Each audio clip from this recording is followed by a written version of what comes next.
Good afternoon, everyone, and I wish you a very happy new year.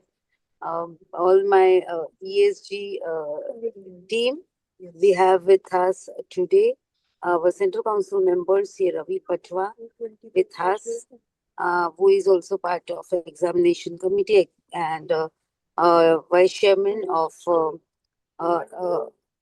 AASB, that is Auditing and Assurance Standard Board, and Women and Young Members Excellence Committee. Welcome, Ravi Bhai. We have with us C. Pooja Sharma, the speakers, and Priyal and Riddhi as moderators. Friends, as all of you are aware, day by day the importance of ESG is also increasing, and we have sustainability reporting BRSR in India, which is mandatory for top 1,000 listed companies, and value chain may be coming very soon. Assurance is also becoming mandatory for these companies, and the materiality, ESG materiality, industry specific, is very, very important, and each industry wise, whether it is a service industry, in manufacturing also several types of industries are there. So industry specific also, what are the materiality aspects which will be covered by Pooja today. And I welcome all my participants, and the dedication of the participants on ESG, I can say, in spite of first year, the new year being today, this is the 41st webinar of this year, friends. We'll be completing this half century very soon in next 2 weeks. And our target is to have this webinar series and spreading awareness and spreading the knowledge, sharing the experiences of all the speakers. With these words, I welcome all of you and hand it over to C. Ravi Patwa for his words of wisdom. Thank you, madam. Very happy afternoon and a wonderful New Year 2026 to each and every participant over here. I would first like to congratulate the SRSB chair and the vice chair, Preeti ma'am specially, for conducting this series of webinars on demystifying ESG.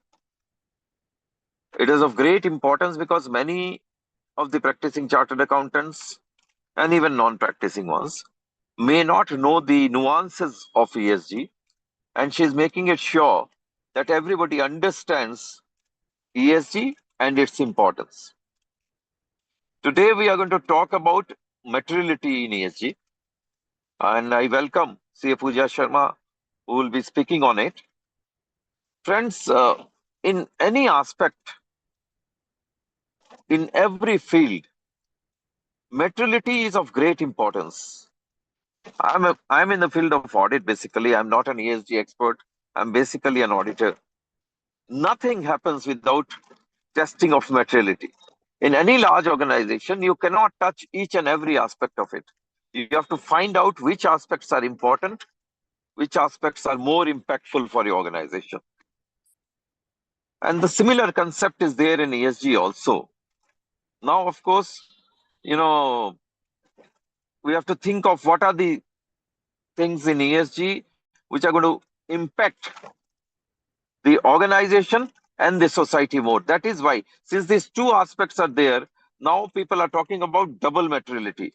In ESG, we do not have single materiality, it is a double materiality concept where the company's financials and the long-term value, the effect on company's financials and long-term value is one aspect of it, and the effect on people, society, and the environment is the other aspect of it. And when we test the materiality, double materiality, the x-axis basically shows the impact on the business performance, and y-axis shows the importance to the stakeholders. Friends, I would not like to dive deep into it because we have a very learned speaker who would be elaborating on this subject. So with these words, I thank the SRSB chair, Prithviban, for conducting this series of webinars, and I hand it over to the organizers.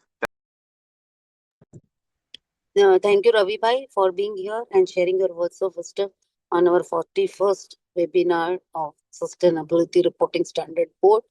You really may set the tone for the session by giving the concept, sharing your views on the concept, describing the concept on materiality.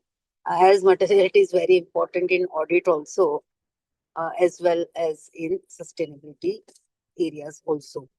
With this words, by thanking him, let us move ahead and let us give the charge to the moderators. Thank you very much. Thank you, Preeti ma'am. Now I will introduce our today's speaker, Pooja Sharma ma'am. Pooja Sharma is a sustainability professional with over 5 years of experience in sustainability and climate change advisory. She currently works as an assistant manager in climate change and sustainability services at EY Global Delivery Services, where she primarily focuses on sustainability strategy and advisory. Her experience includes sustainability reporting, non-financial assurance, due diligence, current state assessments, and benchmarking. Pooja has worked across multiple regions, including APAC, EMEIA, and the Americas, supporting clients across diverse sectors. She also brings industry experience from the Sustainability Department of GAIL India Limited and from Oxfam India, where she was part of the private sector engagement team. She holds an MBA in Business Sustainability from the Terry School of Advanced Studies and has previously been invited as a guest speaker at Terry Says, where she spoke on sustainability reporting from vision to validation. Over to you, Pooja ma'am.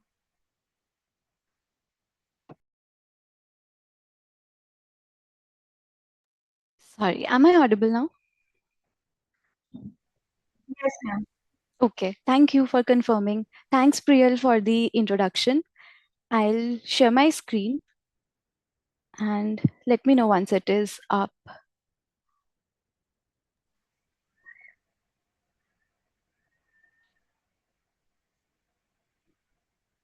It's visible now.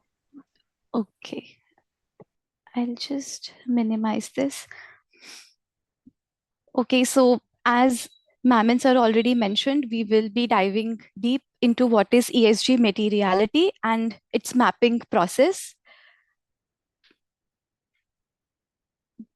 The speaker profile is already covered, so I'm not duplicating it.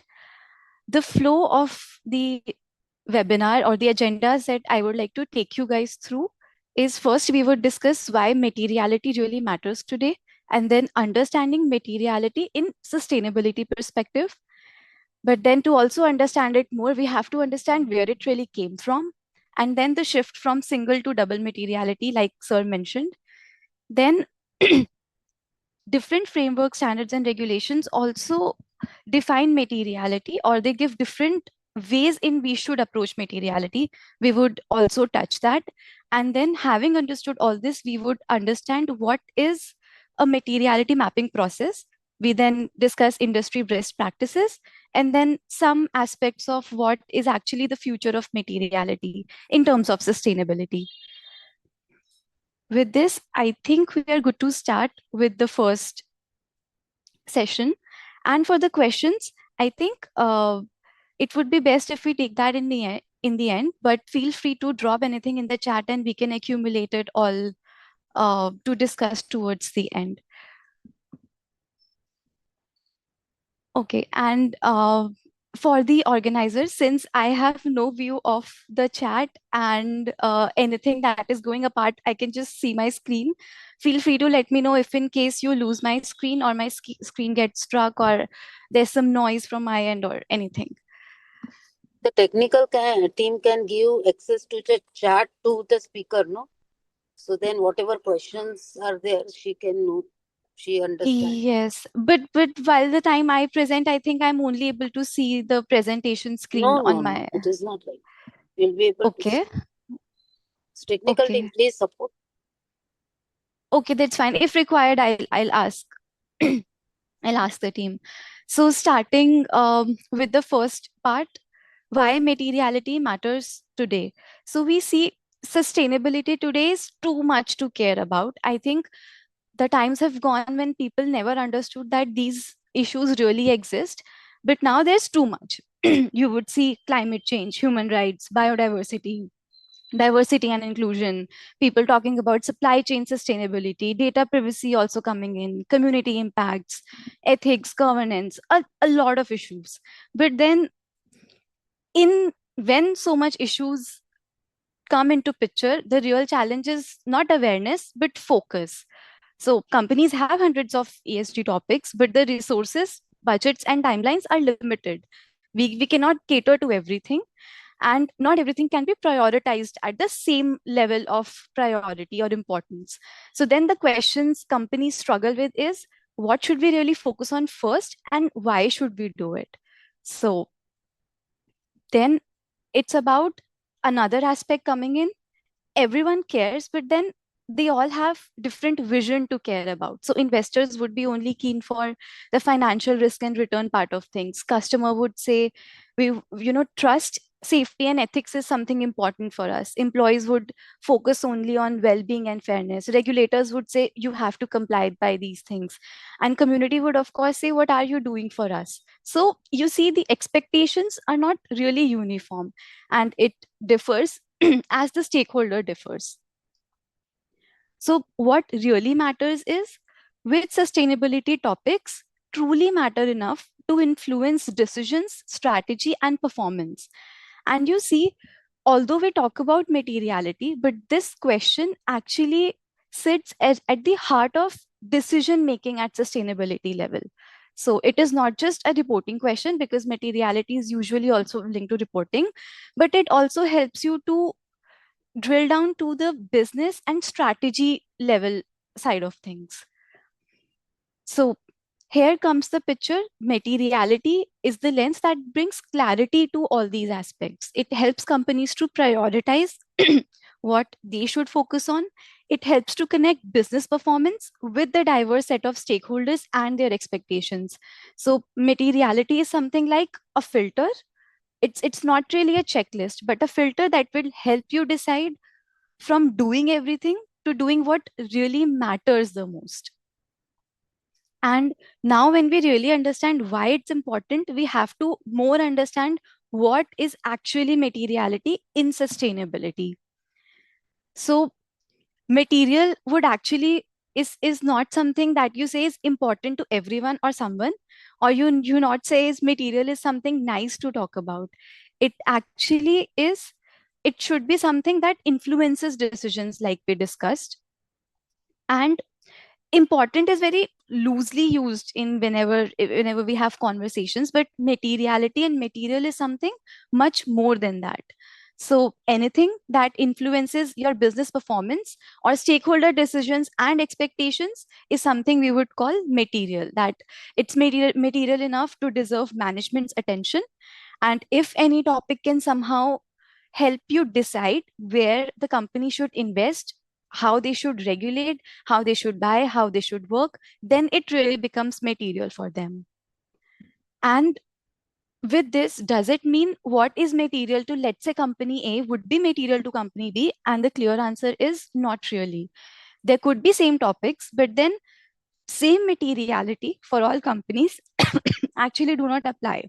So it depends on the industry, the geography, the business model, the value chain, and a lot more aspects.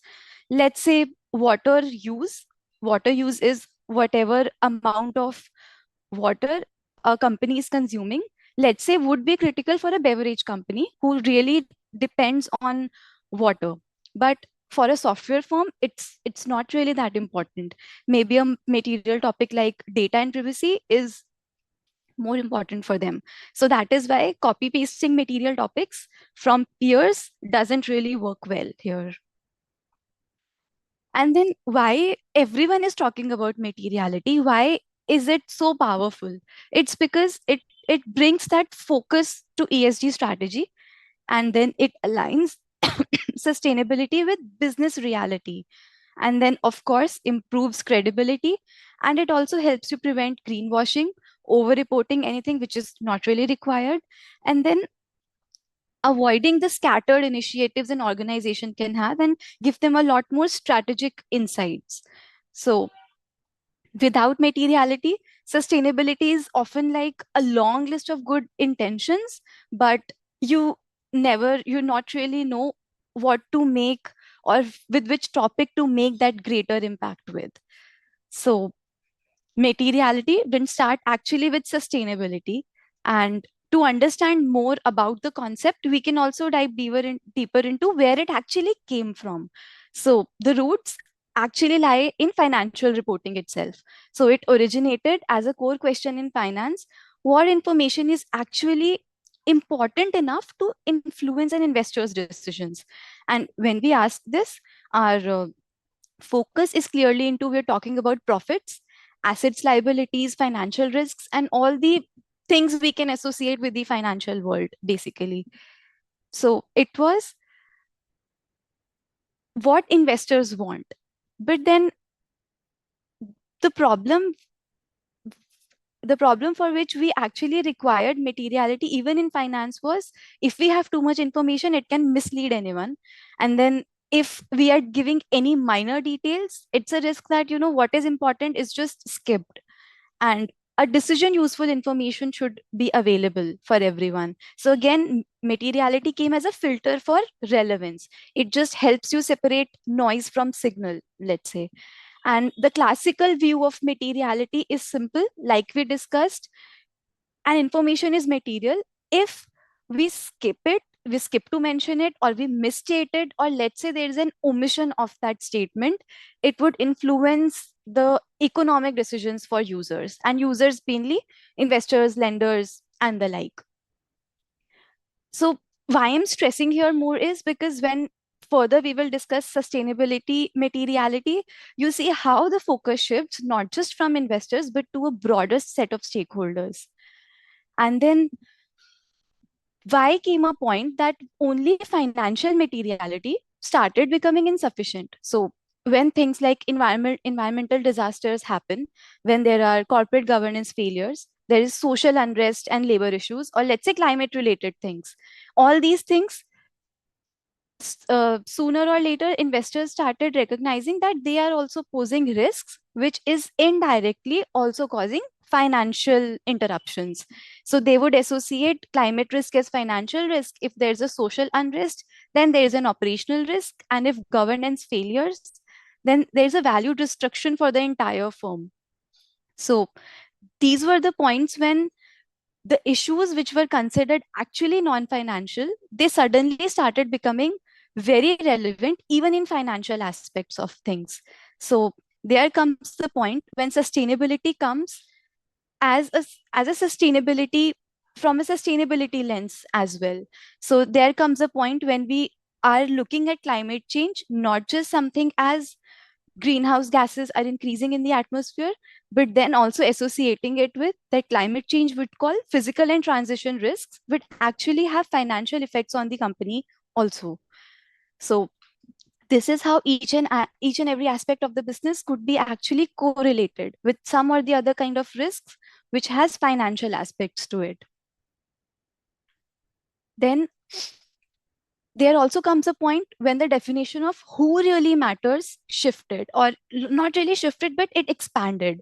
So the traditional view was only shareholder centric, and the emerging view is stakeholders. So it's the point when impact on people and planet also started to matter. Stakeholder is actually any person, group, or organization with an interest or project business. This is just a basic definition of stakeholders. I know most of us would know, but just to cover it. Uh, so any stakeholder in that sense is not only someone who would just have financial associations or linkage to the company, but let's say let's take it through an example. If there's a new building, a new factory setting up, stakeholders will include investors, of course, who would want profits out of that. Their stakeholders are employees who would are looking it through from an angle of job security. Stakeholder is local community who are also associated with, let's say, traffic or the pollution that construction might have, or any wastage that building might produce. And customers that also come into the wider stakeholder bandwidth. Then there comes a point when all these voluntary concepts are actually something which is everyone is expecting. Investors are demanding that to compare ESG data across companies. Then regulators are introducing disclosure requirements, and standard setters, all these framework bodies and standard bodies, are saying we have to formalize the materiality guidance, how it should be actually followed in the practice. So what started as best practice is slowly turning into an expectation, and in some regions a requirement. Let's say in European Union with CSRD implementation, double materiality is mandatory for all the companies coming into its scope. So there's the point when actually we are coming to a shift from disclosing everything we do to we have to disclose what truly matters for us. And now to map what really matters, we need something. We need something to guide us in that journey. And this is the point when the stage is set for the materiality mapping processes. So it's a practical tool, I can say, that brings this into picture, that how what matters to us is actually how you drill down to those pointers, that let's focus on these things. Now comes the point when we see that shift, that there's not just materiality, but from single materiality to what is double materiality. And to understand this, we would first understand single materiality into a bit of more depth and then expand it to the double materiality concept. So how the single materiality looks at the world is, it would focus on the ESG issues that impact the company. So the question we are asking is, what are the issues which could influence the companies, or if I am a company, I would say what is really influencing my financial performance or my enterprise value. And you see, the whole focus here is that how sustainability is looked at from the company's point of view. And then, of course, there are some strengths and limitations of this concept as well. So you see, outside an approach, we call it, usually it is like whatever impacts the planet is having on the organization. So is the single perspective view. Usually it's actually very useful because it would give you a clear cut picture or link to the financial performance as well. It's very easy to integrate into the risk management systems, and it gives strong investor relevance because it's only talking about things which are uh, driving financial considerations for the company. So it's relevant to finance and leadership teams in the way we are heading for the company. But what it really misses is, it is ignoring what impact the company is causing on the society and environment. So it may overlook the long term systemic impacts. So what it could be that there is something in the short run which seems okay, but in the long run maybe it might have financial implications which, through the single materiality lens, is not really looked into. And then just because something doesn't impact financials today, it does not mean that it's not important or it will not impact in the future. So here comes the question, that what about the company's impact on the world? And we come to the concept of double materiality, which is looking through two lenses, not just one. So the question simply this asks is, how does materiality affects the company, and how does the company affects the society and the environment? So you see, the arrows are now two: what the planet is causing to the company, and what company is also giving back or causing back to the environment or planet in the broader terms. So the aspect where we are focusing on the outside in perspective, that what effects the planet and the environment has on the company's financials, is basically financial materiality. So it is impact of ESG issues on, let's say, the financial performance and the enterprise value. We can understand this by, let's say, water scarcity as a concept. So water scarcity if that happens in a region, that means less of the water is available for the company's consumption. Again, if we assume it's a beverage company which heavily relies on water consumption, where is that water going to come from? Of course, if there's a water scarce area, the input cost would be much higher, or it would disrupt operations. So in simple terms, this outside event of water scarcity is actually having financial implications, or financial material for the company. So this is how we approach this first lens, which is very much similar to the single materiality concept as well. And then there comes this second lens, which is impact materiality, which is more from inside out perspective, like whatever operations, acts, anything the company is doing, how is it actually hampering or even creating positive effects for the environment and the wider planet. So it would simply ask impact of companies' activities on environment, society, and people. To understand it, let's say there's a company whose operations are causing high water pollution in the area. Let's say there's a nearby lake, all the waste is degraded into that water body. So the way it's affecting the marine ecosystem, its nearby ecosystem, the biodiversity loss, and other aspects, it might appear that it's not really hitting into the financial statements. But again, we ask, if it doesn't affect profit today, does it mean it is not having any impact at all? So this is the second aspect introduced into the double materiality concept. And this is actually only the more newer and harder part also, because it's never been into picture before, and the world hasn't thought on those lines before. So this is just a graphic which says financial materiality and impact materiality as two different, let's say, circles. When we read it, double materiality lies at the intersection of both these materialities. So in materiality mapping processes, there are three aspects to look at the material topics. One is we look at only financial materiality, we look at only impact materiality, like only from this lens, only from this lens, or we have the double materiality angle as well. We'll discuss more into this when we discuss the process and approaches. And yes, discussing more on impact materiality. For financial materiality, it's very simple, very straightforward. We already discussed, it's the materiality which has always existed and the world knew exist. The new was impact materiality, and it has something new which we can focus on. Impact materiality talks about impacts. Now, impacts could be actual impacts and could be potential impacts. And if we say potential, there is more angle to it. What is the severity of the impact? What is the scale? What is the scope? Is it even reversible, or can we remediate it or not?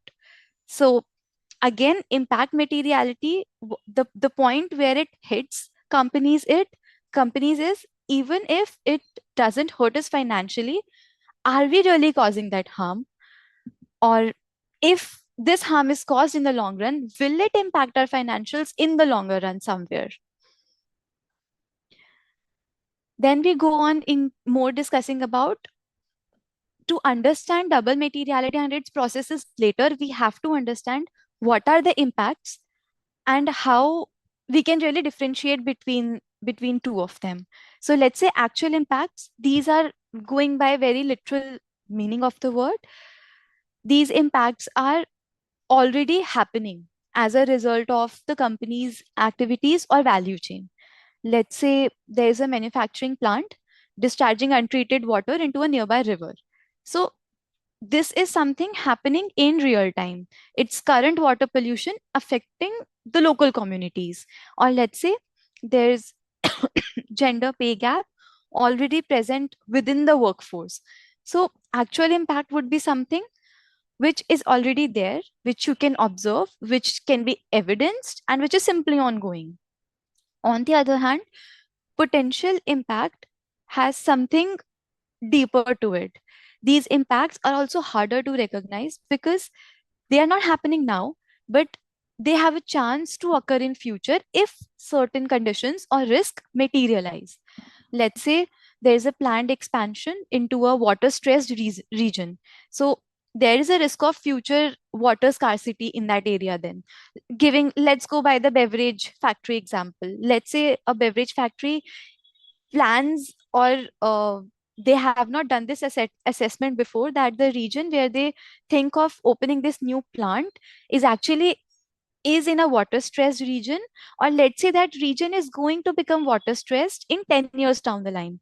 So there's a future risk of water scarcity which would anyways impact their financials, not now, not maybe in 5 years, but definitely after 10 years down the line. So again, example could be reliance on suppliers in regions with weak labor laws. So, in such conditions, there's a risk that the human rights violations could be very easily infringed. And there's this future risk, maybe not today, but later. So, when we talk about potential impacts, the other things that come into picture is what is the likelihood of happening it? What is the severity of happening it in the future? So let's understand these terms a bit more better so that it's easy for us to understand the concepts later. Severity is simply something, again by the literal meaning, how serious the impact is on the people or environment, and it is simply assessed through, to understand the severity, we would want to understand what is the scale of that impact, what is the scope, and what is the remediability conditions. Let's go by scale first. Scale is simply the intensity or seriousness of impact and on the affected individual or the ecosystem. So through examples, it could be, let's say, it's a minor skin irritation to the workers of, let's say, in some factory, but it is low scale because it is something minor. But what if this health condition grows out into something which causes permanent health damage to that toxic exposure? Then that becomes something high scale and which gets more serious and needs more attention. When we talk about scope, scope is how many number of people or what is the extent of area or the environment which can get affected through that impact. So let's say if there is one unsafe workstation, unsafe could be in any terms. Let's assume due to that toxic exposure environment, if only one workstation is exposed, it's fine, it's low risk, maybe manageable. But what if the entire factory is exposed to unsafe conditions of that toxic exposure? It's definitely something alarming and needs more criticality and more attention. And then comes the point of irremediability, or we understand it simply by how easy or difficult it is for us to reverse or repair the harm. Let's say a factory is discharging waste into the water bodies. But if they stop it today, they treat water, that is still fine. It's still repairable. But the damage that we are causing to the, let's say, ozone layer or any other atmospheric layers due to the kind of emissions they are emitting into the atmosphere, that is irreversible. It's gonna take a lifetime for us to repair it. So it's something, let's say, if there's a temporary wage delay that can be repaired, it's fine. It's something we can reverse, we can repair. But what if there's permanent disability? What is some ecosystem damage that is permanent, that is not going to reverse? Then that is something very critical that we should consider from an impact perspective. And now, when we understand single materiality, double materiality concept, more about the impacts, we have a lot of these regulatory landscape, a lot of frameworks and standards, which actually are shaping the way we approach materiality today. And every framework and standard has something different to say. So what happens is you guys must have heard of standards GRI, ASRS, CSRD. SASB, TCFT. For this presentation purpose, we would be focusing on these few very in trend frameworks and standards mainly. But then we know that there are a lot more in Indian context also. And then as I work with uh, various regions, let's say for this new project which I'm currently working on for this Abu Dhabi company, there are a lot of national regulations from Abu Dhabi, and then more wider regulations which they have to look into account. And every one of them has different perspectives into how they approach a certain thing, not just materiality, but everything. So, from that perspective, it's important for us to understand what everyone is saying. And this matters because everyone is talking about materiality, but everyone is expecting something very different. And also, why? Because every standard, framework, or regulation you see coming up in sustainability actually has a very different set of stakeholders who push it and for whom it will benefit if a company discloses information on those terms. So, again, different stakeholders have different expectations. So, what might be material to, let's say, someone from an investor perspective is not something material from a customer perspective. And then now materiality is actually driving compliance, assurance, and strategy as well. And if we select a wrong approach, it is simply going to have reporting gaps and then an audit risk. So that is why I say that now in today's world, materiality is not just one size fits all. It's like there are key differences across frameworks because the scope of topics differ. Let's say some frameworks like GRI would talk about broad ESG, but if we talk about TCFD, it would specifically talk about climate. If I talk about SASB, it specifically deep dives into the industry specific side of things. If I, let's say, TNFD, it is more about biodiversity and other aspects.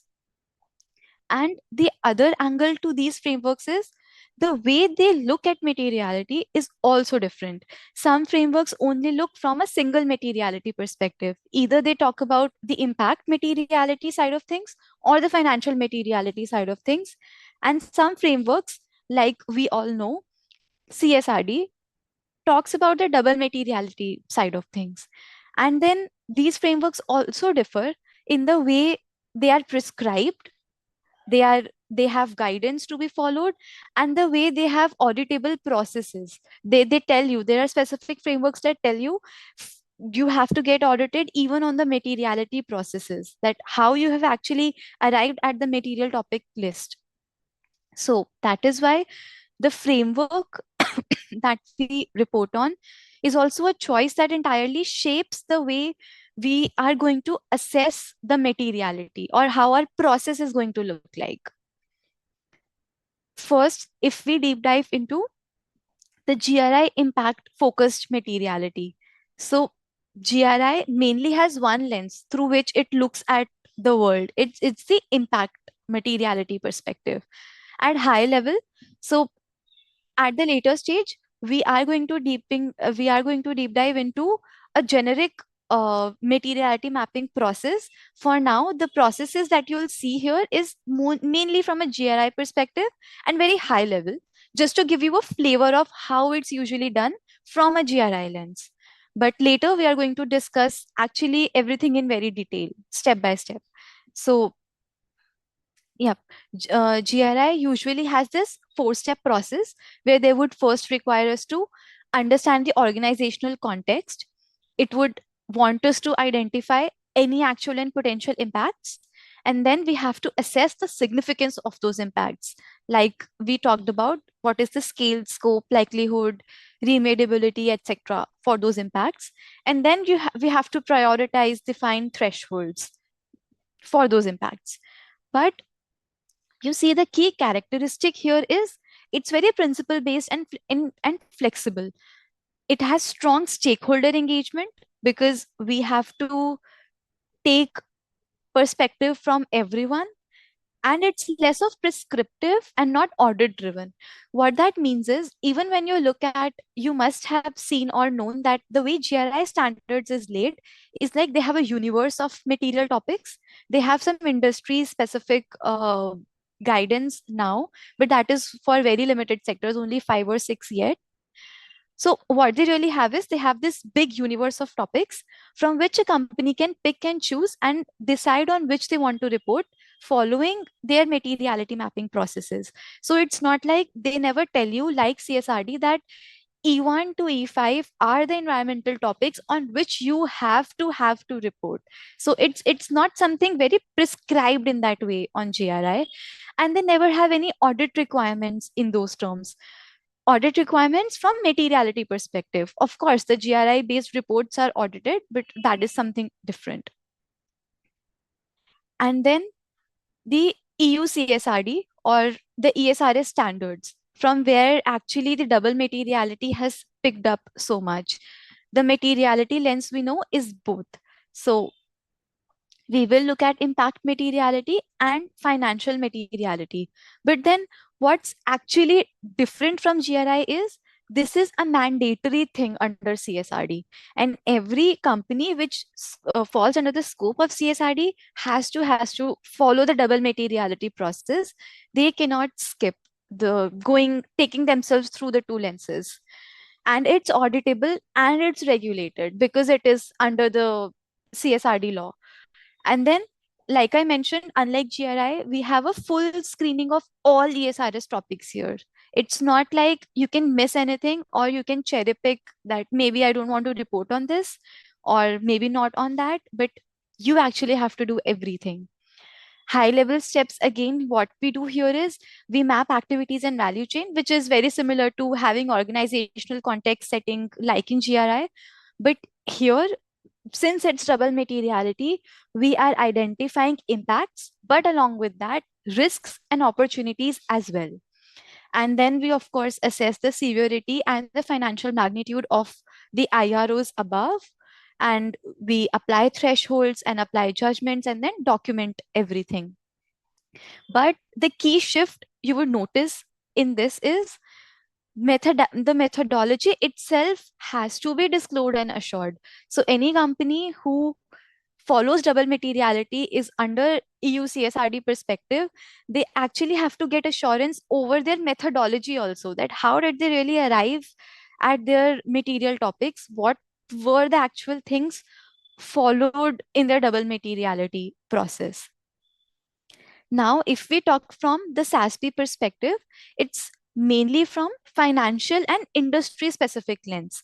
So here the focus is only on the financial materiality, and SASB in itself also caters only to the investor focused audience. So that is why you will see single materiality here, and that is only financial materiality focused.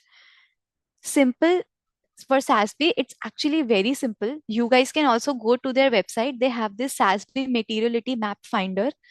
They have actually given all the topics predefined list by industry, and it's categorized by industry. You just go there, type industry, and you have this list where you have predefined topics and you have to report only on them.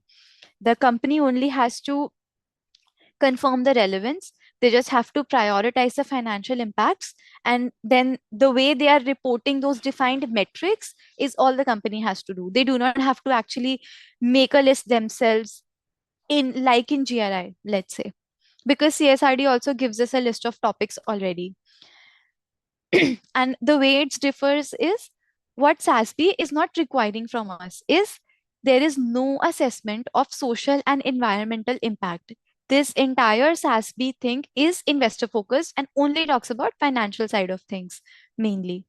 And then there is no stakeholder led impact prioritization, because there's already a predefined list given by the SASB. So there's no point of having stakeholders into the process to decide what matters to you or what doesn't matter to you. And now there comes TCFD, which is again financial materiality, but then only from climate perspective. And now recently, sometime back, they have came up with TNFD also, which is again financial materiality, but only from biodiversity perspective. So the scope here is they only talk about financial implications of climate risks and opportunities, nothing else. No other environmental, social aspect of things are really included into this. And the approach they follow is they uses existing financial materiality processes, and there is no separate ESG materiality metrics for TCFD. So a company, if has climate as a material topic, they can simply disclose here. So they do not have any specific guidance to disclose that this is the way you should approach materiality if you follow TCFD. But the way it differs it is through the lens it looks into pictures. The focus areas here again changes. It's only from climate perspective, so we talk about physical and transition risks and financial impacts of all these kinds of climate, physical and transition risks on revenues, costs, assets, liabilities, etc. And then a scenario analysis, basically having this full-fledged climate risk disclosure only from that one climate only financial materiality perspective. So just to summarize, this is a side-by-side comparison for the four frameworks we discussed, their materiality type, the topic scope, and their style of processing materiality. However, within these two, the main frameworks which are widely used in the industry are only two, GRI and ESRS. These two are mainly used for having the materiality processes in place. Companies do report on SASB and TCFD, but there is no specific materiality process specific guidance there. So that is why they are not really into picture. But between even these two, now why ESRS is becoming more prescriptive than GRI. So it's like we discussed it a bit before that GRI is topic agnostic, it's flexible, and it's stakeholder led. However, if you look at ESRS, it has a mandatory screening of all topics. It has a defined scoring logic in their regulation. They give you that this is the way you have to score out the impacts that you have listed down. And then there is evidence and documentations required. And then comply and explain rule. So comply and explain rule is, let's say if from E1 to E5, the environmental series for ESRS, if we are not willing to report on, let's say E2, which is biodiversity, we have to explain what is our reason and explain also they have proper guidance the way you should explain that you are not ready to report on a topic, otherwise you have to comply by it. So either you explain or you comply. You see, this is not really observed in any of the other standards. And then for evidence and documentation required, it's like we discussed, since it is also subjected to audit requirements, they have to evidence out everything they follow for the materiality assessment processes, and everything that they have done to come up with that list of material topics. But what people usually understand is that maybe ESRS is something like an enhanced version of GRI, but it's not like that. These are two very separate things. It's ESRS is more like it's an entire system with governance, risks, and impacts, everything packed together. Uh, but it's not something we can say is more enhanced version of GRI. So now when we have understood everything, like what is materiality, where it came from, what different standards and frameworks talk about it, what is single, what is double materiality, now with this much knowledge, we are ready to see how companies are actually applying this into real life. So there could be multiple ways we can approach materiality and we can have our processes defined. However, the way which we are going to follow today is something which helps us to identify both single and double materiality in the same process. And that is why it's not like if you have to run two separate processes to do impact materiality one side and financial materiality one side. So going ahead with the material, we sometimes call it materiality mapping, sometimes assessment, but everything is same. It's more or less a very structured journey. It's not something that it's one activity, we do it today and we have the list. It's not something that we can do it in one day. It sometimes take weeks, sometimes a couple of months as well. And it is multi-step and iterative and actually ongoing process as well. And it is something that combines data, stakeholder input, and business judgments, everything together.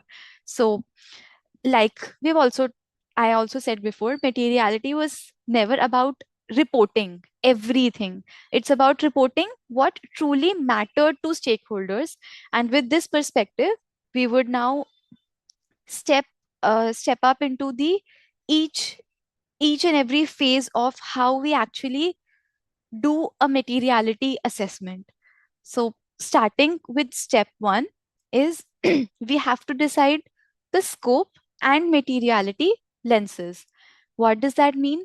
By scope, we mean legal entities, the geographies in which the company is operating, value chain, the time horizons, and with the lenses, we mean at this step, the company has to decide whether they want to report on impact materiality or financial materiality, or they are doing double materiality. Now, why this is important? Because this helps us later report, let's say, if the company is disclosing GRI, BRSR, TCFT, based on these requirements, their sustainability report is based.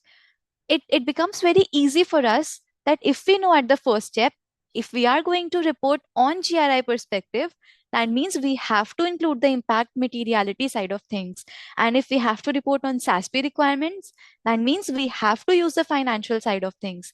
And if we are under the CSRD ESRS scope, there is no way. We have to have the union of both. That is, we have to follow the double materiality perspective. So what we will do is, to more easily understand these steps, I've taken an example of an FMCG company, and we would try to drill down all these steps into that example so that it's a bit more easy for us to digest. Let's say this FMCG company, which is they has a global group, and we have to decide that for this FMCG company, if we take that example, so the way we look at scope is it a global group? So are we approaching materiality from the global group perspective or only from India entity specific perspective? Or are we cherry picking different specific markets from which we have to approach the process? Then comes the value chain stages. So we see in the upstream value chain, there comes agricultural, raw material, and packaging suppliers that we have to look into for the FMCG. For own operations, there would be factories, let's say warehouses, and their corporate offices. And downstream, distributors, retailers, consumers, and one of the hot topics these days, end of life management of things. For an FMCG company, it's very important.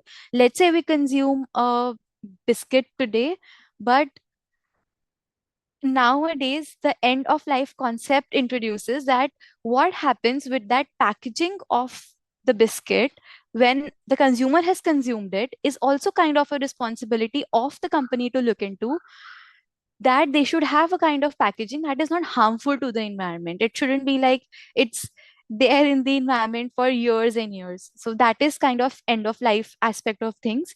So when we define the scope, we have to put a check mark that are we looking end of life things also or not, or are we looking only at consumers, distributors, retailers. So that is how we finalize things.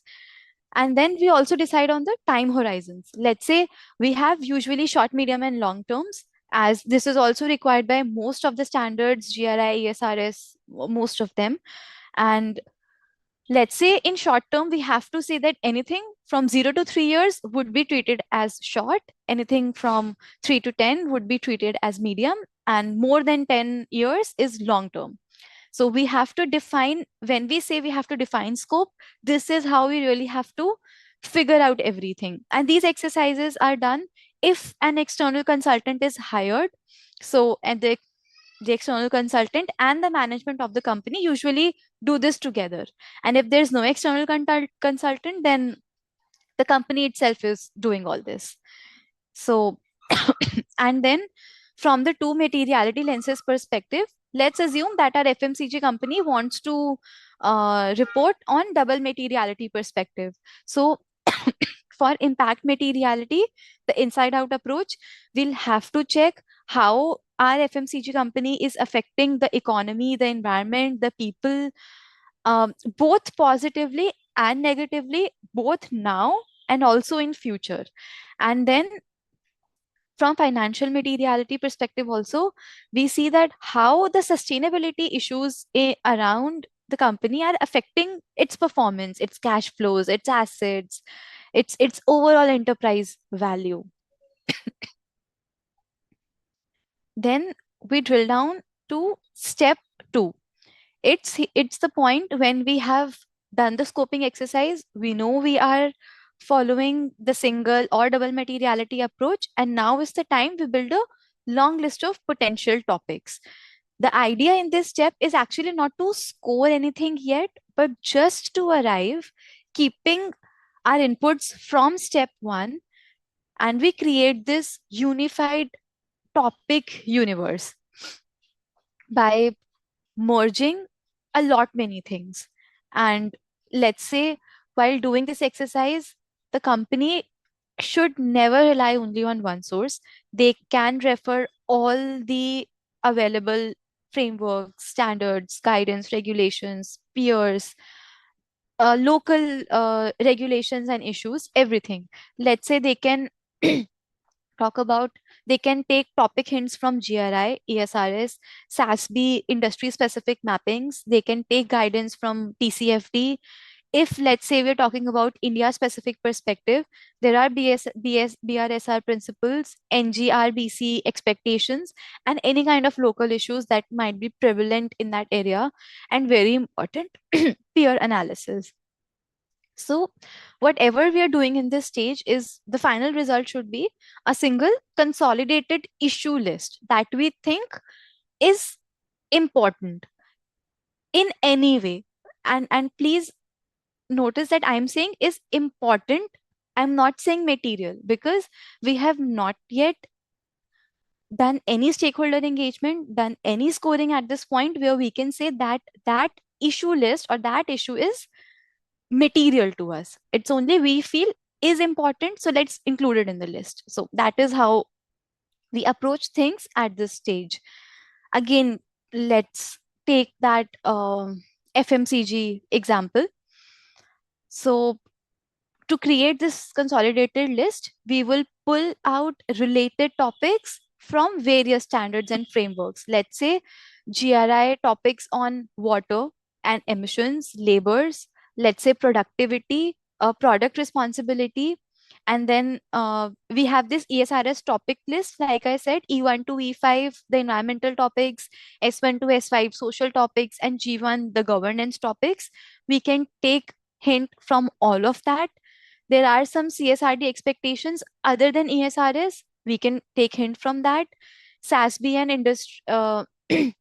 SASB has this industry materiality maps available on their website. Uh, Anyone can access it free of cost. We can take hints from there.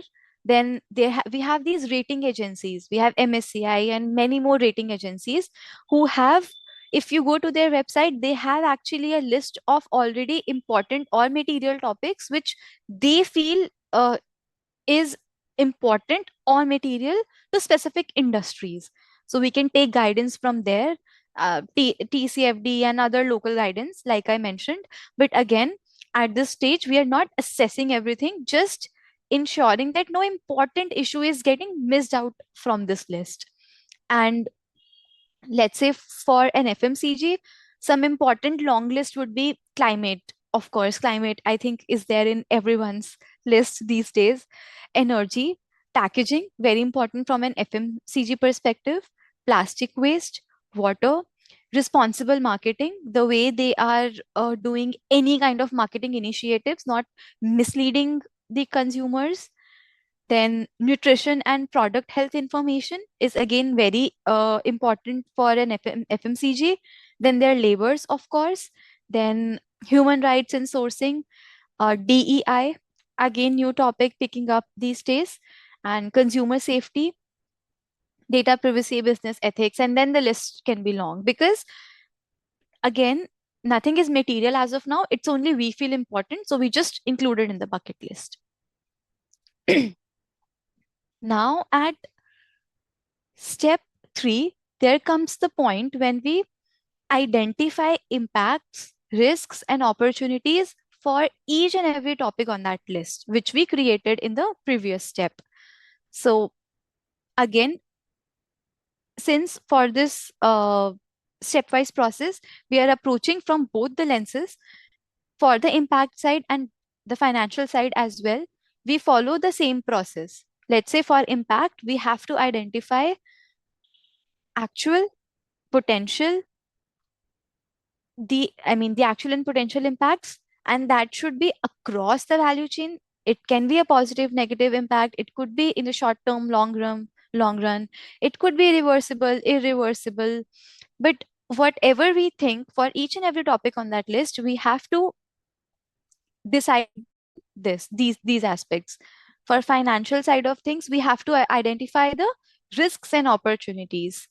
So and this step, the step 3, is actually very important and critical, going which actually also sets the bridge for the step 4, the next step we'll talk about, which is scoring. The step 3 and 4 usually can go hand in hand as well, because the time when we are identifying what is an impact, what is a risk, what is an opportunity for any of the topics, is also a point where we can decide on the scores and everything for those topics. So step 3 and the step 4 we would discuss, they're kind of hand in hand, or most critical steps of the entire process. And of course, to to make this list, to make this IRO view, it is not something the management can just do themselves. It's not like the sustainability team of an XYZ company sits in their cabin and decide, okay, this is what we feel is important for us in the long run, short term, and maybe this is not. Maybe this has some risks, maybe this has some opportunities. It's never ever like that. It has to have go through a very extensive stakeholder engagement exercise where both stakeholders are important, internal, external, everyone.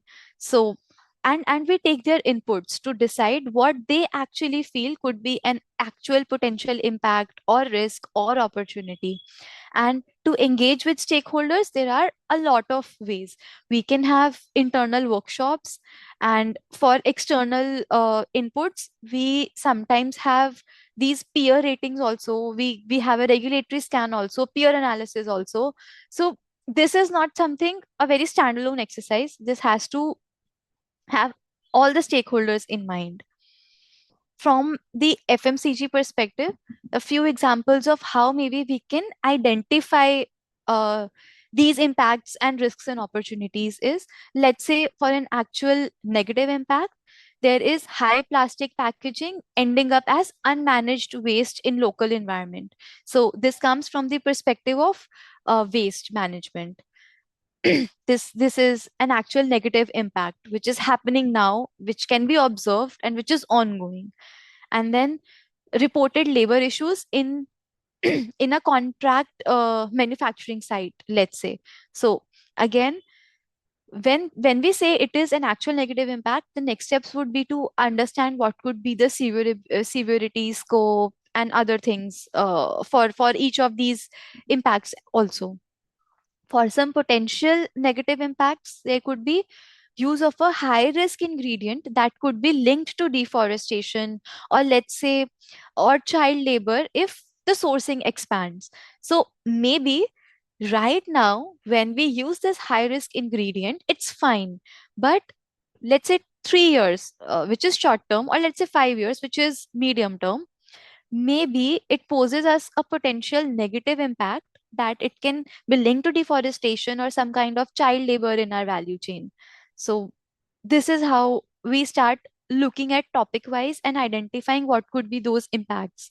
For positive impacts could be some long running farmer program. Let's say they already do some farmer engagement programs already, which is very they're doing from a very long time, and it helps them understand how to improve yield and income.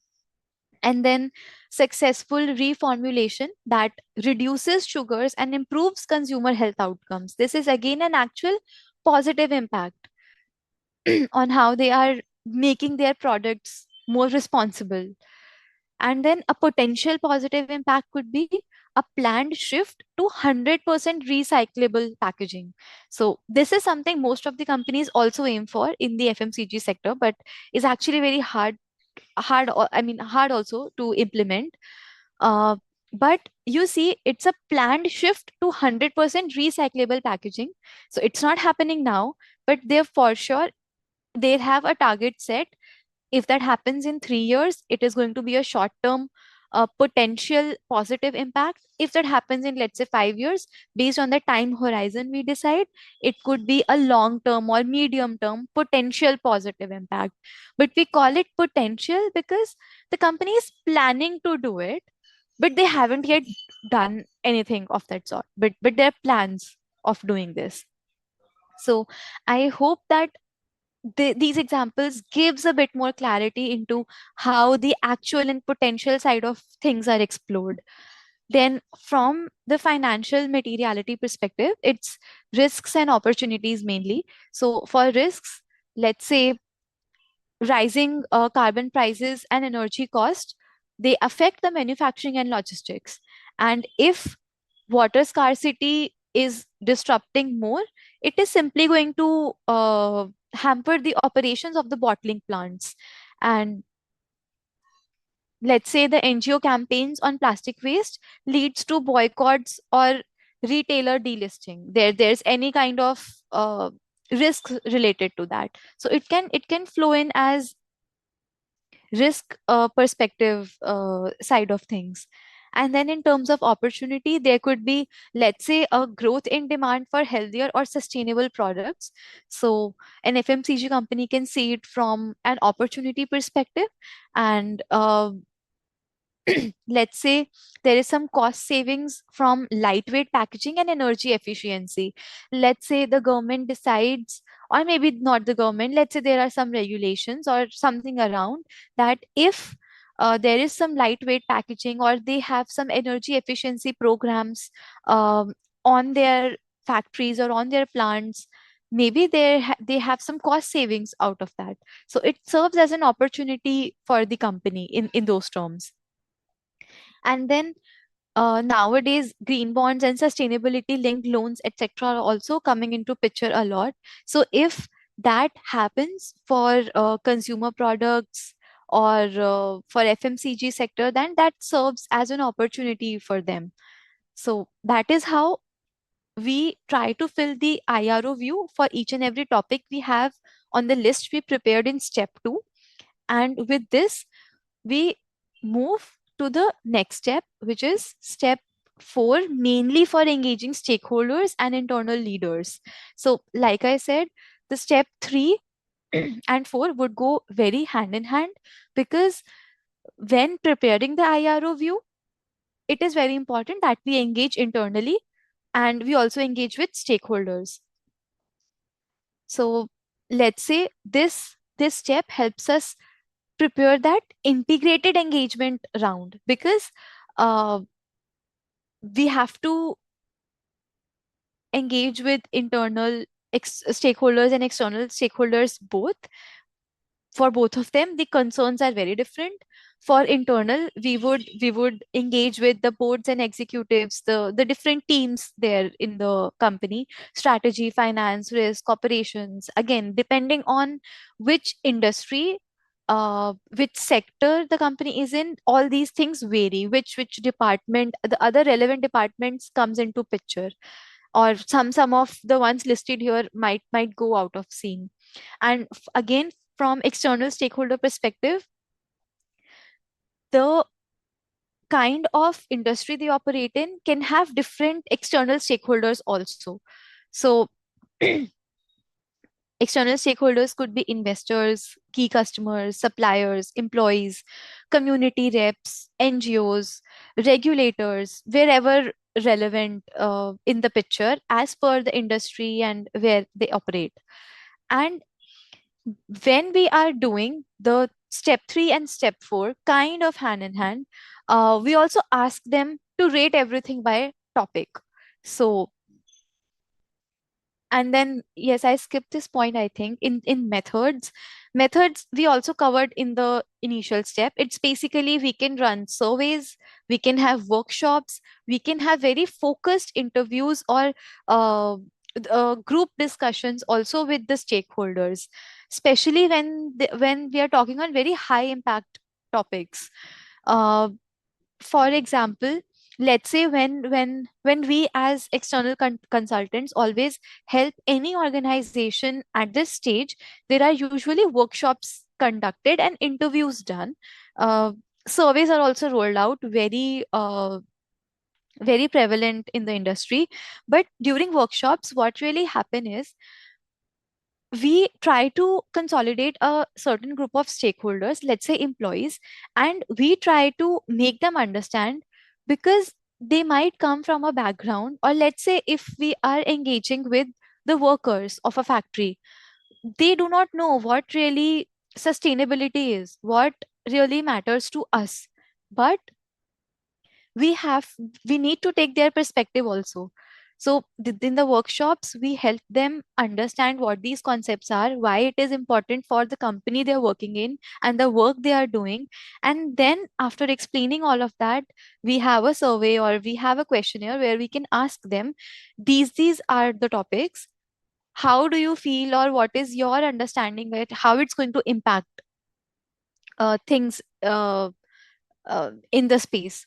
And every topic is not exposed to every stakeholder. We also have to understand that some topics would only be important to some specific stakeholders. And in those workshops or engagements or interviews, or let's say surveys, we include only that stakeholder specific topics, because they would not know what is high impact or low impact for a topic which they do not really care about. So it's very important that we approach the right set of stakeholders and with the right knowledge and intent.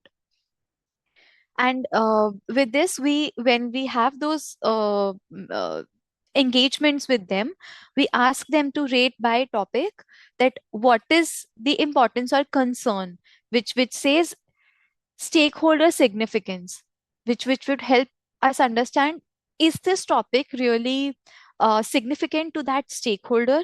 And then we also ask them to rate what is the perceived business risk or impact, which actually more aligns with the financial materiality side of things. And both of these ratings in the further steps would actually help us gain those two axes on which we have to plot our map, the materiality map later. So again, from taking forward the FMCG example, let's say we would have internal meetings with their board, C-suite members, finance team, risk operations. We would have their R&D team as well. We have their marketing team, especially here, and their sustainability department. Externally, we can have their investors, their key customers or retailers, their suppliers, let's say the tier one suppliers. Some good companies actually have not just their tier 1 suppliers, but tier 2 and tier 3 suppliers as well, just to enhance the robustness of the entire process. They definitely have employees, communities, NGOs, and regulators. And typical methods we discussed, and the two core questions we ask per topic is, again, one helps us know the y axis, one helps us know the x axis. And everything out of the step 3 and step 4 done hand in hand mainly is actually feeding into the scoring, which is the step 5 for our process. So score prioritization and using one scoring grid. So on on the side, when we are having impact materiality score for each topic, we rate them on severity, scope, remediability, likelihood.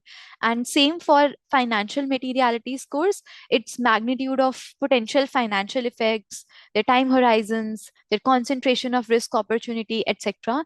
And both these axes now combines into a matrix, which where y-axis is about the financial impact and x-axis becomes the impact on people, environment, stakeholders. Now, the thing which is very beautiful of this process comes down at step 5 is when we know for each topic, if it is we have at the end of this step we have scores for each and every topic from impact materiality perspective and from financial materiality perspective as well. And now we can set those transparent thresholds. Let's say the scoring criteria our FMCG company decided is 1 to 5, and let's say for anything when we score a topic uh, for severity more than 3, that means it is material.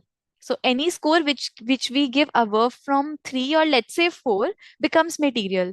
So now with this perspective, with the transparent thresholds set in, any topic that any impact materiality topic that goes above the impact threshold will fall simply under the list of impact material topics, which is actually important from GRI, BRSR, ESRS impact disclosure perspective. And anything that is coming above from the financial materiality threshold that we have set would fall under the second bucket of financial material topics. And for double materiality, what happens is it's not, it's like any topic in both the list which falls above the threshold has to be included. how that how that matrix really brings us, I have a picture to show you in the next slide. Before that, most of it is already done from an FMCG perspective. Also, it's the examples I've having here is mainly discussed. It's like from impact materiality would look at the company's activities affecting people and environment, the actual potential negatives, everything. And yes, let's come to 5C, which is matrix and the heat map that comes out as a result of this step 5.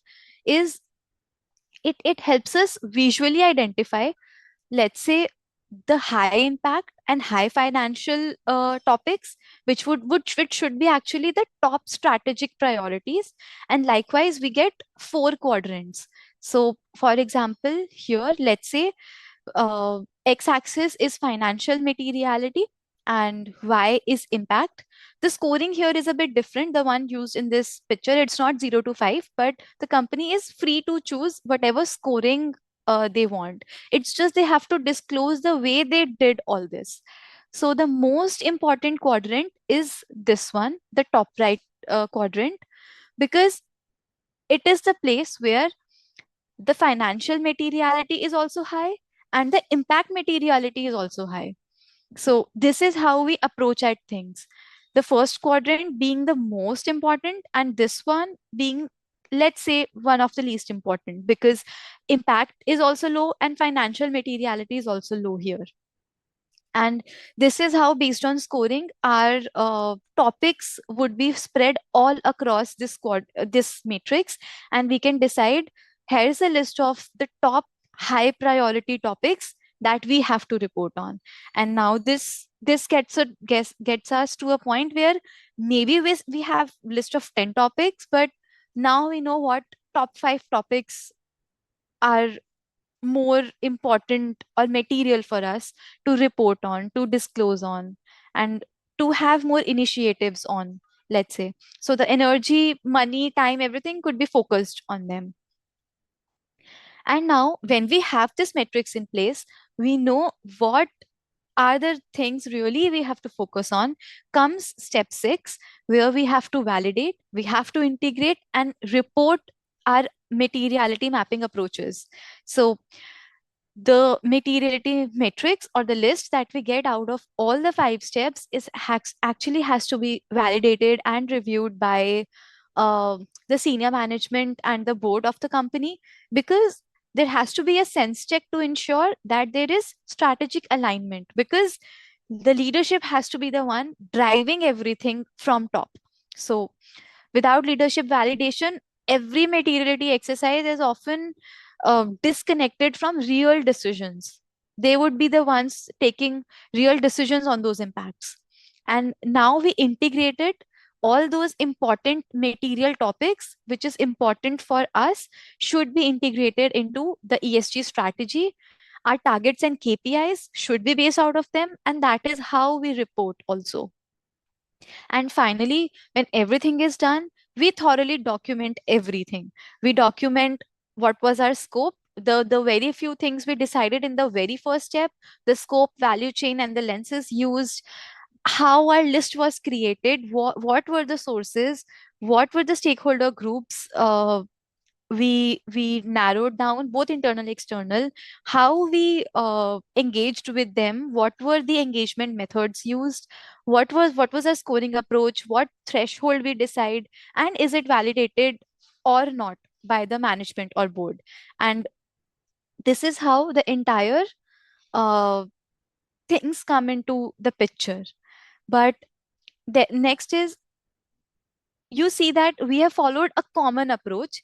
We have used one double materiality backbone, but that remains compatible with single materiality frameworks as well. So, in one single process, in one single round of engagement, we have done both single materiality perspective also and double materiality perspective also. And the steps we have followed is robust enough that if we have to abide by any assurance requirements, let's say under ESRS or any other Indian requirement or any other regional requirement, it is we are good to go. Otherwise, what usually happens is some companies who are not really sure on how to go on this approach, they have a lot of engagement rounds. First, they are having the financial or single materiality perspective, have a different matrix, then doing some other kind of exercise to have the impact materiality perspective. So that doesn't really gives us the perfect picture, because how will things be merged in the end?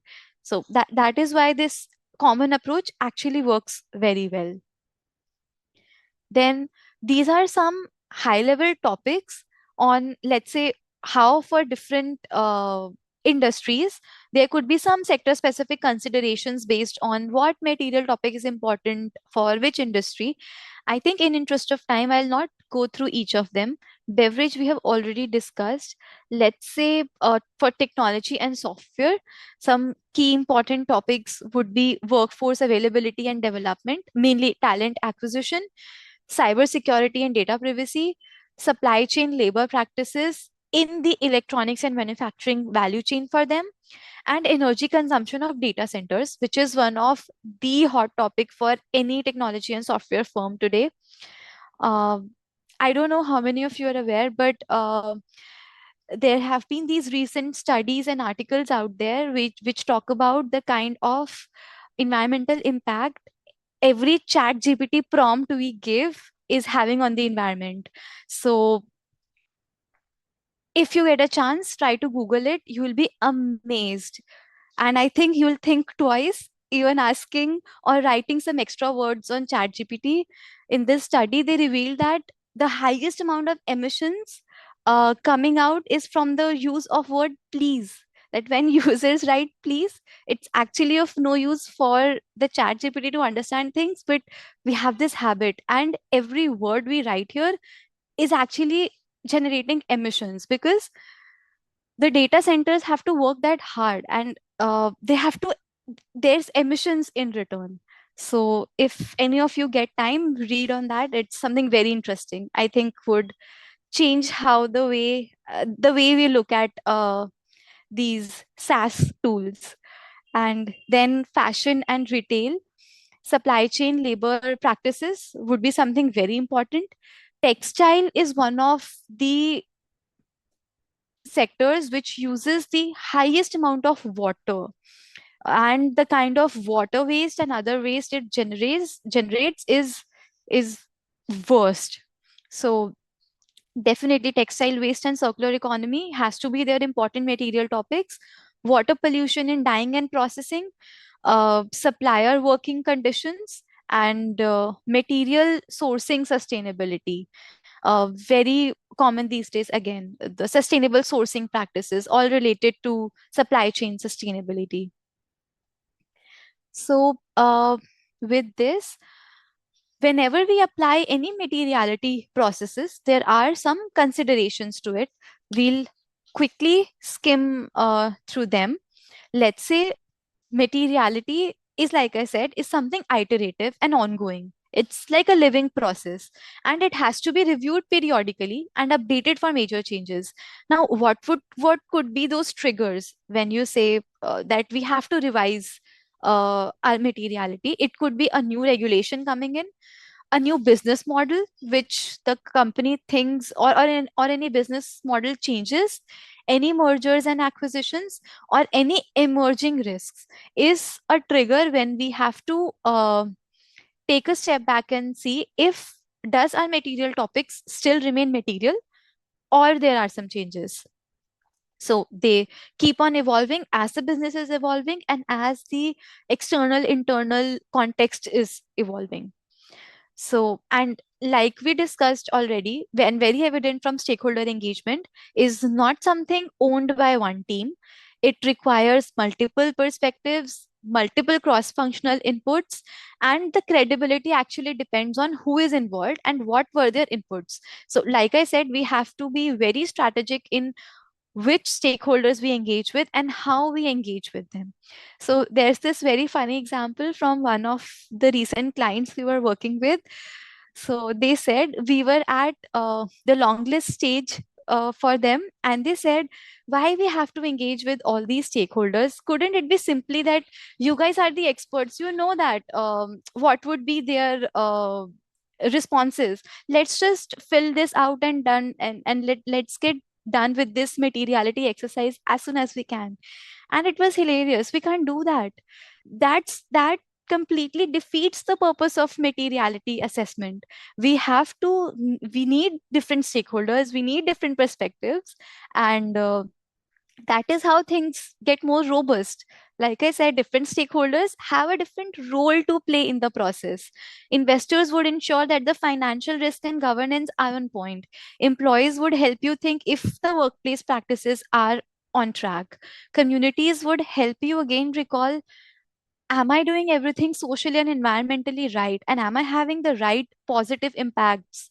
Or is there maybe sometimes out of these exercises, the companies are surprised that the kind of they didn't even knew that this is a kind of negative impact or a negative potential impact that they are having, or they had never imagined they could have on the environment. So out of the materiality exercise, it's sometimes very awakening for the client as well, for the company itself. And then customers would ensure that there is product responsibility and trust. So likewise. And then internal stakeholders, we've already discussed, very important. They have to buy in the entire process. The strategic vision has to actually flow in from there. And then external stakeholders, which are voices beyond the company, we have discussed them also. These stakeholders are often underestimated. We generally overlook them, but very, very important in the exercise. And where the stakeholder engagement often goes wrong is where we have limited or biased stakeholder selection. So we should, like I said, we should be very strategic in the way we are selecting and approaching the stakeholders. uh, let's say we are just over relying on surveys, we are not doing any workshops, we are not engaging with them, like really really engaging with them. We are just having those secondary surveys or anything, and we have very low response rates. No one is really responding to us. Could be because they don't know what we are talking about or what we are asking them to fill in. That is why focus group discussions and workshops are very important, because they will only rate the things right when they know what we are talking about. And when no clarity on how inputs are used, of course, if a labor does not know what impact his or her answer can have, if the topic becomes material, then they will never understand what is the importance of this exercise altogether. So they need to understand what is the outcome of this entire process we are going to have. So with this, we have covered everything around the process. We come to a few best industry practices which we would see happening mostly all the good companies doing everything mentioned here, but for few of them still materiality remains as something just compliance or something as a tick box. But what the leaders are doing is they have materiality assessment which actually goes beyond the compliance reporting requirements, and their assessments inform that their risk management processes are also governed by the material sustainability risks which are identified in the materiality assessment, and then they are integrated into the overall enterprise risk framework, their risk registers, and it has a board level risk oversight. So most of the organizations, all the good ones and leaders, have a risk committee, let's say. So the sustainability risks are also covered under that umbrella of risks. It's not just that sustainability risks are treated as something in silo, that it is something we do as a good to have, but with the leaders, you'll observe that they have their company risks and material risks integrated into one enterprise risk framework and their risk registers.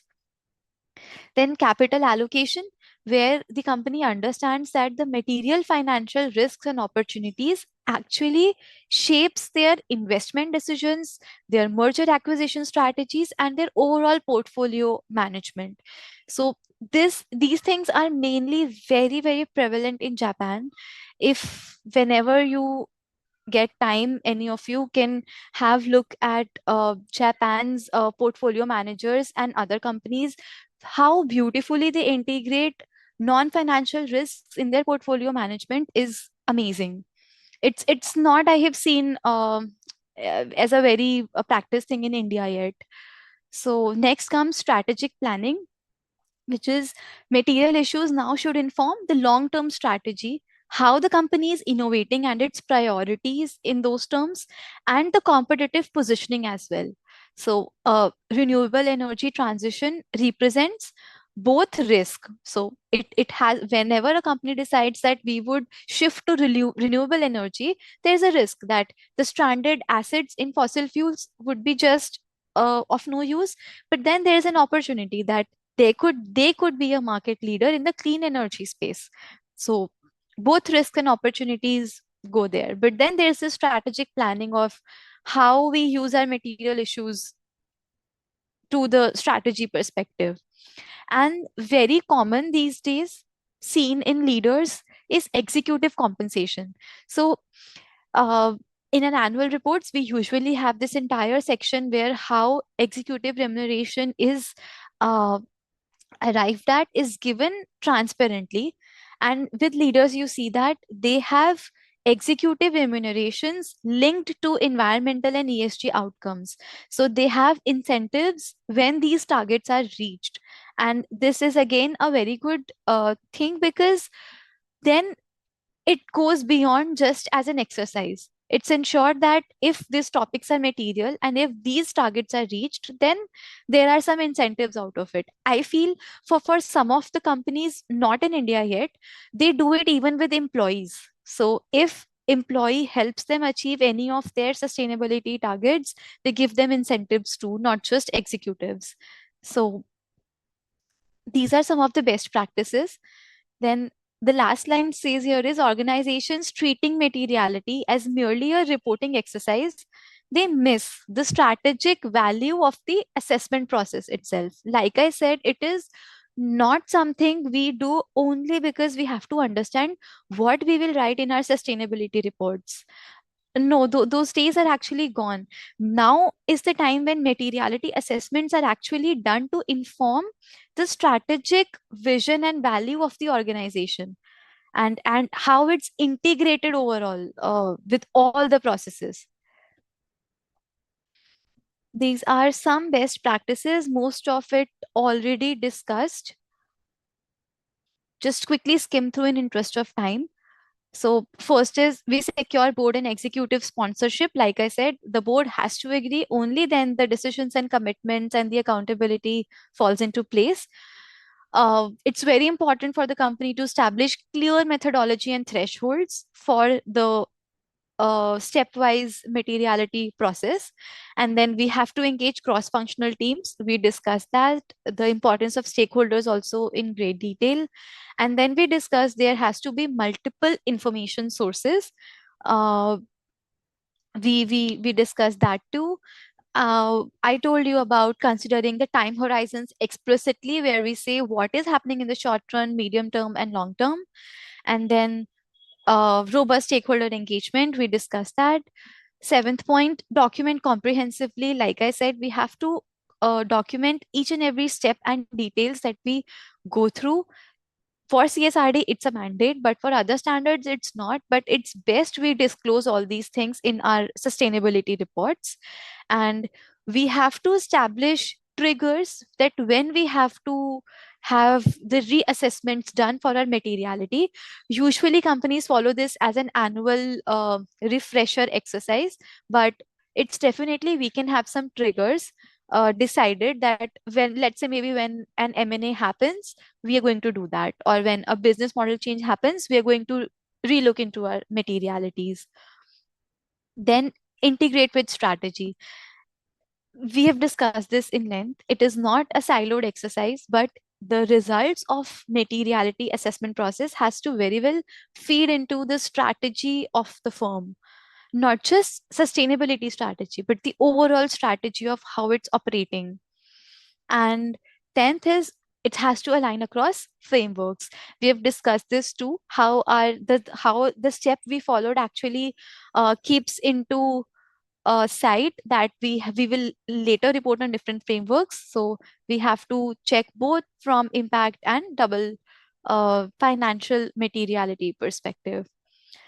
I had this amazing example for you guys.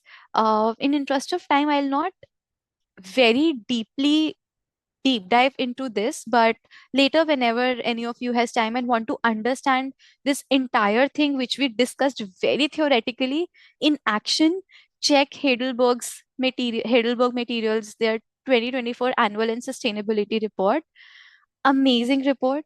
You see 346 pages. It's in combined financial non-financial disclosure, but what I want uh, to put across is they have this beautiful double materiality analysis in their report, and they have detailed out everything we discussed in very stepwise format.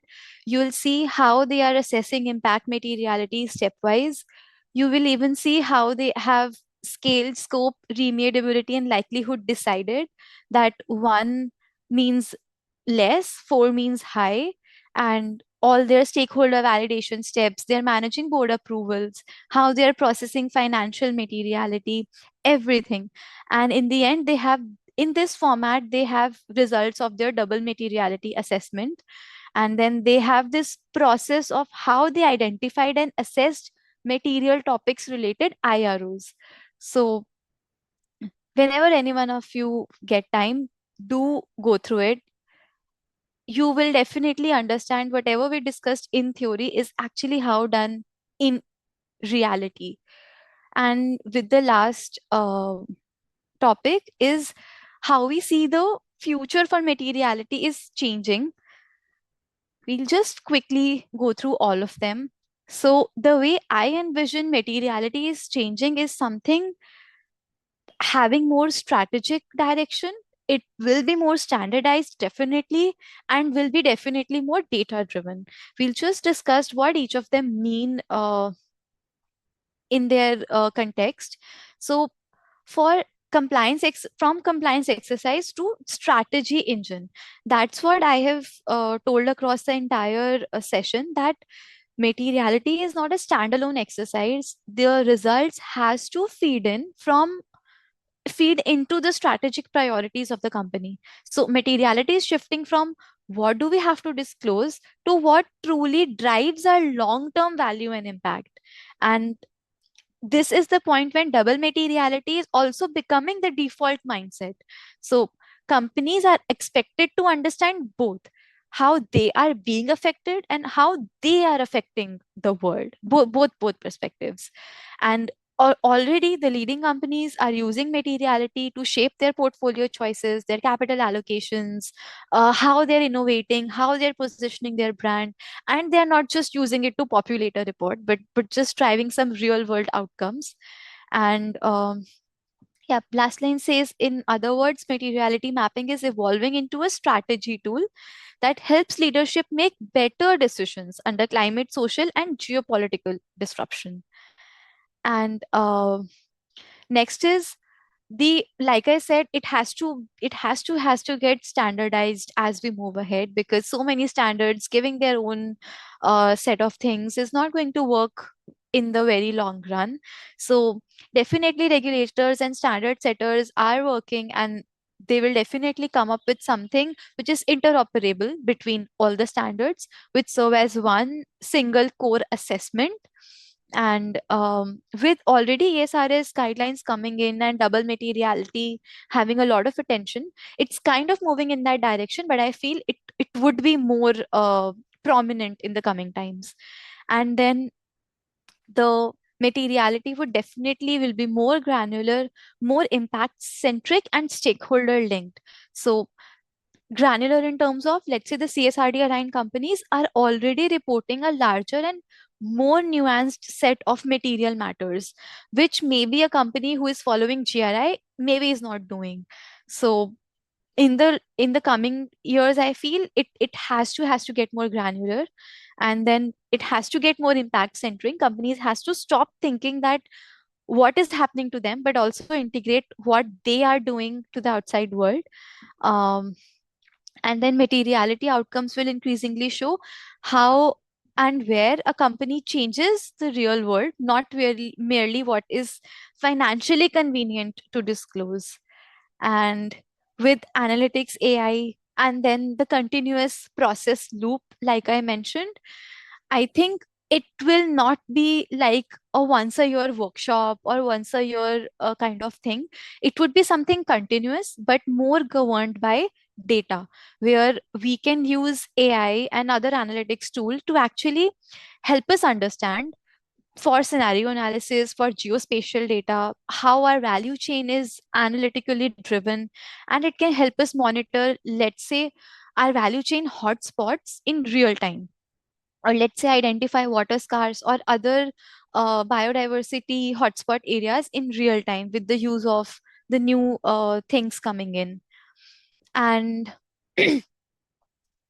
the yeah, like it says, the destination is clear. Dynamic materiality maps is something that I envision, which is something we have some new data in real time, and then it directly feeds into the risk management and strategy for the company.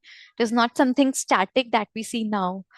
And with this, I think the last line for the session is, the companies that will win would be those that treat materiality not as a checkbox, but as a living map that guides them where they should invest, how they should innovate, and the kind of impact they choose to leave on the world. It might be uh, when having a first materiality exercise, a company gets to know they are having some kind of actual and potential negative impacts, which they never even mean to have. But with the exercise being done and with them knowing that they have such kind of impacts, they actually have the power to reverse them.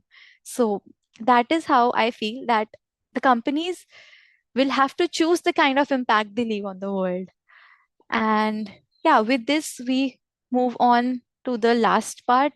any questions in any thoughts, anything in anyone's mind? Just a minute, ma'am. You must have been answered in your slide yet. Yeah. Some questions are up. Who are the key internal and external stakeholders for an effective materiality assessment? For For an effective materiality assessment. Yeah, I think most of the that is why I thought of having the Q&A session in the end, because most of it might have been already answered. So we discussed that in detail already. Internal, external stakeholders, we have them here. Internal, your leadership team, the employees, all the departments, and external could depend on this kind of sector the company operates in, but largely we have the investors, the customers, the suppliers, the local communities, NGOs, in some cases governments and regulators also. Next question. What criteria should be used to assess impact materiality and financial materiality? I think again we have discussed this, so in interest of time, let me not go back to all the answers. We can share this PPT with them later, right? Yeah. Yes, Okay, ma'am. that's perfect then. Yeah. How should thresholds be set to determine Hmm. Yeah. uh what should be Good. the material topic? Yes. So for CSRD CSRD is the only framework which gives us some scoring related guidance. None of the other frameworks give any guidance on what threshold you should set. So this exercise, that is why in step 2 and 3, when we are building the long list and we are identifying IROs, before scoring, when this is happening, it's on the engagement process, mainly on the company's management, to decide what we feel beyond this score will go as material for us or not. So the scoring has is more internally driven. Is We have some guidance, but there are no clear cut rules that, okay, the CSRD says you rate on 0 to 5, and then anything beyond 3 is material. No guidance says that. They only gives you some high level understanding on how to go about it. For example, in Heidelberg's example again, you see they have themselves decided on what would be their rating scale. They have themselves decided one would be minimal for scale, two would be low, three would be medium, four would be high. So this is the point wherein subject matter experts and external consultants also comes into picture. Someone who has understanding and expertise of the domain, along with the organizational context and the leadership team, is the point we decide how these things come together as a picture. Next question. How does double materiality expand the scope of materiality assessments? Okay, very simple. I think the person would have got their answer already. Single In single materiality, we were all only looking from one lens, which was how the external is affecting the company, like only this one arrow. But with double materiality coming into picture, it's two ways. It's how the external world impacting the company, and also how is the company, through its actions, the way it operates and everything, is impacting the outside world. How do GRI, ESRS, SASB, and ISSB Hmm. approach materiality differently? I think answered. We have detailed slides on all of them. Mhm. Let's talk about this comparison, side by side comparison, where we have all the four frameworks and how they differ by the type of materiality, the topics they specifically focus on, and their style of their process style, basically. How ESG affects the financial results? ESG affects financial results. I think no one shot answer for this. The entire session was mainly around how ESG and ESG materiality is gaining financial traction. I'll like to just show back the very first few slides we discussed, that when let's say we are having some environmental disasters, some issues related to environment, and they are affecting the company. Let's say in the past there have been some environmental disasters, some corporate governance failures, social unrest, labor issues, labor is going on strike, not ready to work, or something around that. All of them are posing some or the other kind of risk, which is directly or indirectly having an impact on the financial performance. This was actually the very time when the issues which were considered non-material were actually started to gain that financial impacts also. So I think this would be the best slide to answer that. All the questions have been answered. Okay. Now I shall have a short conversation. Good Mm-hmm. afternoon, everyone. On behalf of the Sustainability Reporting Standards Board of the Institute of Chartered Governance of India, I extend my sincere gratitude to all the participants for joining today's session in insightful webinar on ESG materiality mapping. Your presence and active participation contributed significantly to the success of this session. I would like to express our special appreciation to our distinguished speaker, Ms. Pooja Sharma, for delivering an engaging and informative presentation. Her valuable insights on ESG materiality mapping, stakeholder identification, prioritization of material ESG issues, and their relevance to strategic decision making were extremely beneficial and well appreciated by the participants. The session effectively highlighted the importance of identifying and assessing the material ESG issues to align the business strategy with stakeholder expectations and regulatory requirements. Ms. Pooja's Sharma's clear articulation and the practical perspectives helped participants gain a deeper understanding of the subject. We also extend our heartfelt thanks to all the participants for their keen interest, thoughtful interactions, and active engagements throughout the webinar. Your participation reflects a strong commitment towards the sustainability and responsible business practices. We look forward to our continued association and to welcoming you at our future webinars and initiatives on sustainability, ESG, and emerging developments in this domain. Thank you once again for your valuable time and participation. Thank you, ma'am. Thank you so much. We had a wonderful session on this. Thank you. Thank Yeah. you, everyone. Yeah. Bye.